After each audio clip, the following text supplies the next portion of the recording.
సాయి కిరణ్ అయితే మనతో పాటు ఉన్నారు నిగమ బ్యాండ్ నుంచి. ఇప్పటికీ మేము ఒకటే సాంగ్తో స్టార్ట్ చేస్తాము.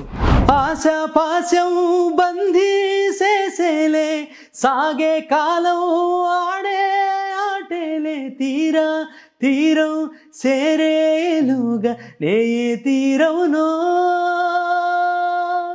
రేపేటవునో తేలాలంటే బ్రో మీరు చెప్పారు కదా ఫస్ట్ నుండి కూడా మీ బ్యాక్ బోన్ అని ఉన్నారా ఇక్కడే? ఉన్నారు. ఒకసారి ఇంట్రడ్యూస్ చేయండి. హర్షిత్ మా బ్యాక్ బోన్. ఓకే, మళ్ళీ దాంట్లో కూడా బ్రేక్ అయింది మళ్ళీ. అంటే ఒక కొత్త ఇన్నింగ్స్ ఆఫ్ లైఫ్ స్టార్ట్ అయిందని ఆనందపడే లోపే అప్పటికి నువ్వు సింగింగ్ పర్ఫెక్ట్ అయితే అప్పటికి ఐ స్టార్టెడ్ డూయింగ్ షోస్. అంటే స్టార్టింగ్ ఎక్కడ చేసేవాళ్ళు? చిన్న చిన్న కెఫేస్లో చేసేవాళ్ళు. సో బేసిక్ హార్డ్షిప్స్ అనేవి ఎట్లానే ఉంటాయి, కానీ అది ఫేస్ చేసినప్పుడే మనకి ఎంత స్ట్రాంగ్ అనేది తెలుసు. చాలా టార్గెట్స్ ఉన్నాయి, చాలా అచీవ్ చేయాలని ఉంది. So will see what happens. చేయలేకపోతే చచ్చిపో. అట్లాంటి ఆపర్చునిటీస్ని మేము యూస్ చేసుకున్నాం. అయితే మీకు ఈ శ్రీదేవి డ్రామా కంపెనీలో ఎలా వచ్చింది సాంగ్స్? అంటే వాళ్ళు ఏమైనా పేమెంట్ ఇచ్చారా? ఎలా? శ్రీదేవి డ్రామా కంపెనీ మాకు ఆపర్చునిటీ వచ్చేటప్పటికే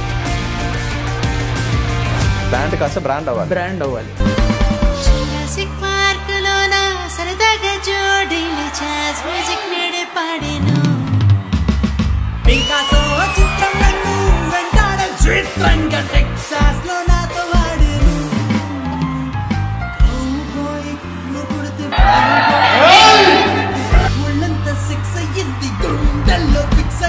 పాప్ మ్యూజిక్ థ్రిల్ అయ్యేను, స్ట్రాబెర్రీ పళ్ళయ్యేను, లవ్ స్టోరీ ఊరించేను, పిచ్చెక్కి యోగించేను, మన ప్రేమ గీతమే ప్రతి నోట పలకాల నేను.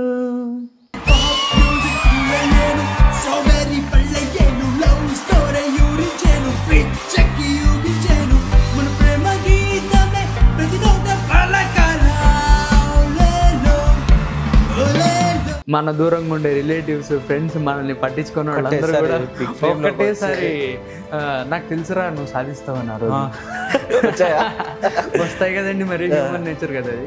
బెట్టింగ్స్ అనేది మంచిది కాదు, మనం చూస్తూ ఉన్నాం చాలా మంది ప్రాణాలు కోల్పోతున్నారు. వేరే వాడు మన మైండ్ని వాడి గేమ్లోకి తీసుకొని కంట్రోల్ చేస్తాం. దాంట్లో నెక్స్ట్ బాల్ 6 కొడతాడో 4 కొడతాడో కొట్టేవాడికే తెలీదు. వీళ్ళందరి భాగవతాన్ని ఒక్కడే పోరాడుతున్నారు వేసిన ప్రపంచ యాత్రికుడు అన్వేష్ గారు. నిరంతరం సమాజ శ్రేయస్సు కోసం అన్వేష్ గారు చేస్తున్న పోరాటానికి ప్రపంచం మొత్తం మన అందరూ చూపిస్తున్నారు. చాలా మంది జీవితాలని చీకట్లో పడేసింది. గోయింగ్ గుడ్ అనుకుంటున్న టైంలో 7-8 months మా ఫాదర్ పోరాడారు. తర్వాత ఆయన చనిపోయారు.